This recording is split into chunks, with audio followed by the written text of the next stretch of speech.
So what's up mga kapapski, welcome back to another vlog. So andito tayo ngayon sa Motomura Wiltic, Naik, Cavite mga kapapski. So sa mga naghahanap ng murang motor mga kapaps, dito sa Naik, Cavite, sa may Wiltic. So Antero Soriano highway lang naman to, within highway lang yan, Petron, then yung Calabon Dalawang Ulo. Tapos dito sa tapat andito yung Wiltic.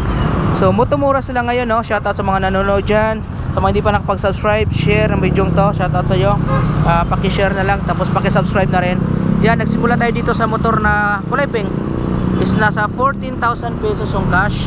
And then next natin, itong pink pa rin, 13,000 pesos lang, oh, grabe. Tapos ito 14,000, 18,000. Tapos ito naman 18,000 pa rin. So medyo bata pa itong mga to, nasa 8,000 kilometers pa lang yung tinakbo ng mga yan. Tapos ito 15,000, yan, oh. XL 100 mga kapap, sa mga nakakita to, 100cc to, pang ano to, pang delivery. Yung odo nito nasa 1,900 lang odo nito, batang bata pa yun, oh. XL 100 mga kapap. So ang dami nila dito, nasa 11,000, 14,000, 13,000, 18,000 mga kapaps. Kaya yan. So titingnan na natin yung mga hitsura ng motor. Itong 14,000 mga kapaps, kaya yung hitsura nito, oh, maganda pa. Yung lens ito may kunting scratches lang, pero minimal lang naman mga kapaps. Kasi ito kulay pink, for 13,000 pesos, ganda pa, no? Ito naman ganun din, maganda pa. Pagdating dito sa black mga kapaps, meron dito 13,000 lang, oh. So yung odo nito nasa 18,000 kilometers, medyo bata pa rin naman.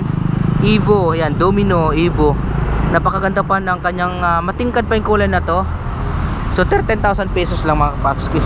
Then yung next natin 14,000 pesos lang, ayun, oh. So last din na nila ngayon, December 24, alas 3 ng hapon lang sila. So nakamotomura sa ito 14,000 lang. Tapos marami pa doon, oh. Ito 14,000, 13,000, may 11,000 pa doon sa likod. Ayan, motomura sila dito, ayun, oh, ganda. So sa mga nagbabalak bumili dyan, pumunta na kayo dito. Available pa sila ngayon. Dito meron sila dito 13,000 lang din, oh, kulay black, 13,000. Wow, solid. Oh, 13,000, di ba? Ito 14,000. Matte gray ang kulay. 14,000. Ayan, 14,000 din. Ito yung dati niyang presyo mga paps. So 1,900 yung down, 400 rebate, tapos 1,500 monthly. After bukas ito na yung ano niya, presyo. Pero ngayon mga paps, yung bagsak presyo sila ngayon, nasa 14,000 pesos yung presyo nito ngayon. Okay, puntahan nyo na dito sa may Naik, Wiltic, ano, ganda pa ng kulay nito. 85% pa yung gulong